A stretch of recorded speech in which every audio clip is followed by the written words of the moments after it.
এবার আবার এসে বলছে বার 35 আমি বলে যাচ্ছি ওই জায়গায় পুরা ফিনিশ, পুরো শেষ হয়ে যাবে। তার কারণ অনেক চাপ ভাই, অনেক চাপ।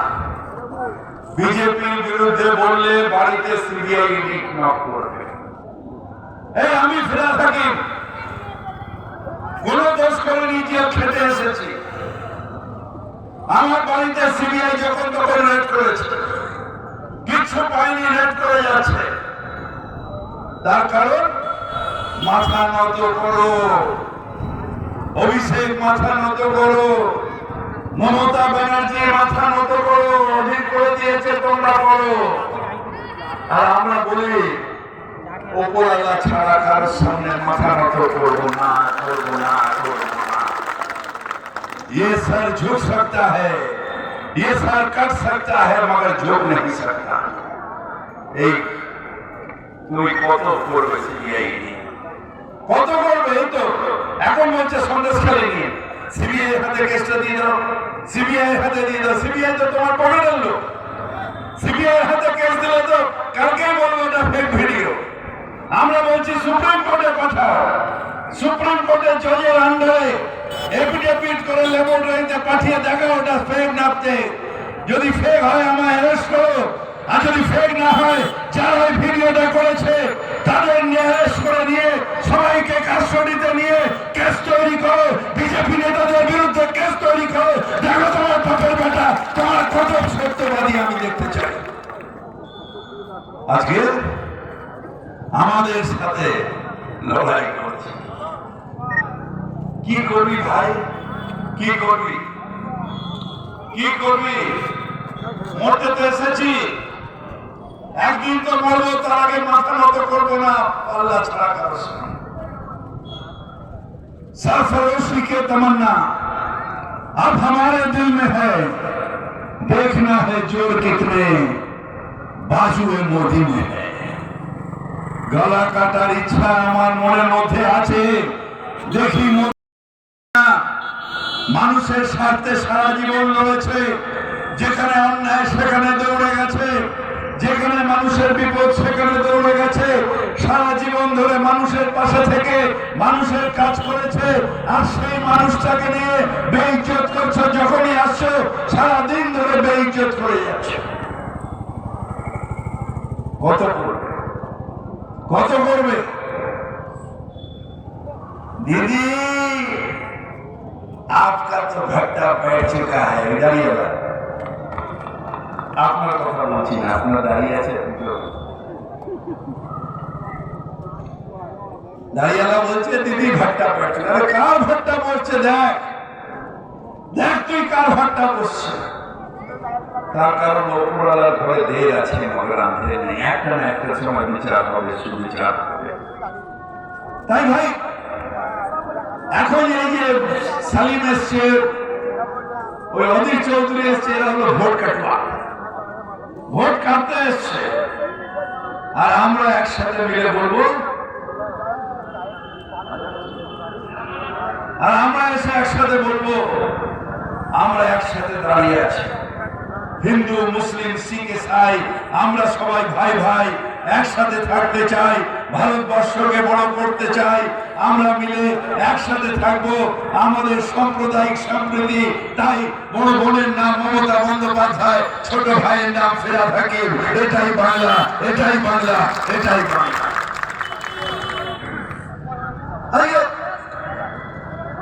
আজকে চিন্তা করে দেখুন যে কিরকম কিরকম অবস্থা করে দিয়েছে পুরো দেশটার অবস্থা কি করেছে।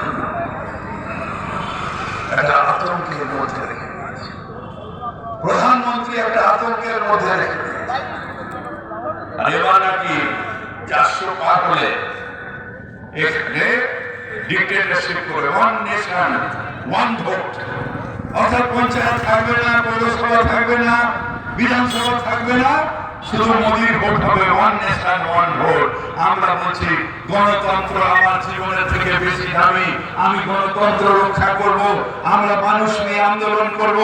আমরা বলবো মোদি হটাও, দেশ বাঁচাও, মোদি হটাও, দেশ বাঁচাও বিজেপি হাটাও, দেশ বাঁচাও বিজেপি হাটাও, দেশ বাঁচাও। ভাই বাঁচাতে হবে দেশটা। এই দেশটা আমাদের। আমি আর কালকে থাকবো না, আমার পরে আমার সন্তান, তারপরে আমার নাতি থাকবে, এই দেশ থাকবে। প্রধানমন্ত্রী যাবে, প্রধানমন্ত্রী আসবে, সরকার যাবে, সরকার আসবে, কিন্তু এই দেশটা থাকবে। এই দেশটার ভালো মন্দ আজকে আমরা যা করে যাব, আগামী দিনে সেইটা পড়বে। তাই এই দেশটাকে নিয়ে চিন্তা করুন ভাই, এই দেশটাকে নিয়ে চিন্তা করুন।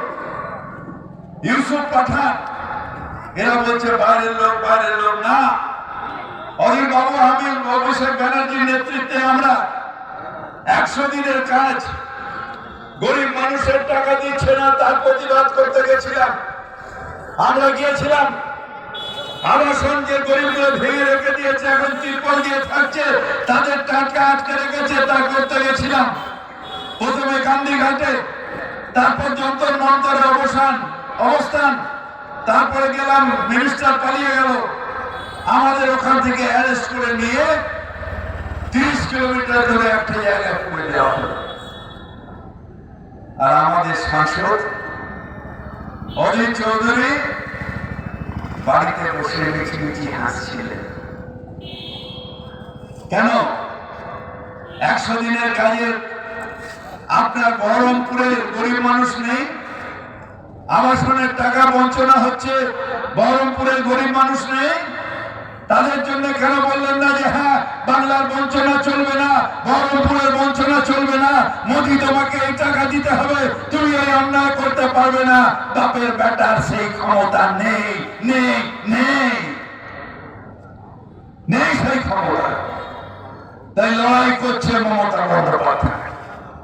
ইউসুফ পাঠান নিশ্চিত ভাবে গিয়ে দিল্লিতে বলবে আপনাদের দোয়া থাকলে, আশীর্বাদ থাকলে, যে গঙ্গার ভাঙনের জন্য টাকা দিতে হবে, বহরমপুরের উন্নয়নের জন্য টাকা দিতে হবে, ব্রিজের জন্য টাকা দিতে হবে, রেল লাইন যেটা হাফ প্যান্ট মন্ত্রী হয়ে অধীর চৌধুরী করতে পারেনি, সেই ট্রেন আর রেলের ব্রিজগুলোর জন্য টাকা দিতে হবে। সেইটা বলার জন্য মমতা ব্যানার্জির সৈনিক দরকার। আর মমতা ব্যানার্জির সৈনিক হিসেবে ইউসুফ পাঠান আপনাদের কাছে এসছে। তাকে আশীর্বাদ করে বলুন, মমতা তুমি এগিয়ে চলো, আমরা তোমার সাথে আছি, আমরা তোমার সাথে আছি, আমরা তোমার সাথে আছি। জয় হিন্দ, বন্দে মাতরম, তৃণমূল কংগ্রেস জিন্দাবাদ, মমতা ব্যানার্জি জিন্দাবাদ। দর্শক বন্ধু, এতক্ষণ আপনারা শুনলেন বহরমপুর লোকসভা কেন্দ্রের প্রার্থী ইউসুফ পাঠানের সমর্থনে আমাদের পশ্চিমবঙ্গ রাজ্যের পূর্ব নগরায়ণ মন্ত্রী ফিরহাদ হাকিমের বক্তব্য। ভরতপুরের জনসভায় বা ভরতপুর বিধানসভার অন্তর্গত ভরতপুরের জনসভায় তিনি বক্তৃতা দিলেন। উনি সবই ঠিকই আছে, ঠিকঠাক বললেন। ইডিসি ব্যয়ের বিরুদ্ধে তোপ দাগলেন, প্রধানমন্ত্রী মোদিজির বিরুদ্ধে বললেন যে দেশ বাঁচাতে গেলে বিজেপিকে আমাদের দেশ থেকে হটাতে হবে, বিজেপিকে হারাতে হবে। সবই ঠিক আছে, কিন্তু একটা জায়গায় আমার ঠিক বোধগম্য হয়নি, যে উনি বললেন অধীর সেলিম ভোট কাটুয়া। অধীর চৌধুরী 5 বারের সাংসদ বহরমপুর লোকসভা কেন্দ্রে, এবার জিতলে হয়তো 6 বারের সাংসদ হবেন, ডবল হ্যাট্রিক হবে। তো উনি তো প্রার্থী দাঁড়াবেন, কিন্তু ভোট কাটুয়া কেন বললেন সেটা বুঝলাম না। মোহাম্মদ সেলিমও প্রাক্তন সাংসদ, হয়তো মোহাম্মদ সেলিমের ক্ষেত্রে হতে পারে, হয়তো বহিরাগত অন্য জায়গা থেকে মুর্শিদাবাদ কেন্দ্রে প্রার্থী হয়েছেন, কিন্তু ভোট কাটুয়া যে কেন বললেন আমার ঠিক বোধগম্য হয়নি। আসলে কেন, কী হিসেবে উনি বলেছেন ভোট কাটুয়া? তাহলে কি ওনারা চেয়েছিলেন যে বহরমপুর লোকসভা অধীর চৌধুরী না দাঁড়াক এবং বিনা প্রতিদ্বন্দ্বিতায় ওনাদের প্রার্থী জিতে যাক? কী হিসাবে বলেছেন উনিই বলতে পারবেন। আর না, এটা যদি মুর্শিদাবাদ কেন্দ্রে যে আইএসএফ প্রার্থী দিয়েছে, আইএসএফের ক্ষেত্রে যদি বলা হতো ওই ভোট কাটুয়া, তাও ঠিক ছিল, কিন্তু কেন যে বললেন অধীর সেলিমকে ভোট কাটুয়া, সেটা ঠিক আমি বুঝতে পারিনি। আপনারা যদি জানেন দর্শক বন্ধু অবশ্যই বলবেন ভোট কাটুয়া কেন বললেন। আর যাই হোক, না, উনি ইঙ্গিত দিলেন যে ইন্ডিয়া জোট যে হয়েছিল তৃণমূল কংগ্রেস, আমাদের সিপিএম, বামেদের সঙ্গে সবারই সঙ্গে যে একটা ইন্ডিয়া জোট হয়েছিল, ইন্ডিয়া জোটে প্রথম থেকে ইন্ডিয়া জোটে সবচেয়ে বেশি বিরোধী ছিলেন আমাদের অধীর রঞ্জন চৌধুরী। সেই হিসাবে কি উনি বলেছেন ভোট কাটোয়া, সেটাও ঠিক আমার বুঝতে পারছি না কী হিসেবে বলেছেন, সেটা উনিই বলতে পারবেন। যাই হোক, আপনারা যদি জানা থাকে বলবেন অবশ্যই।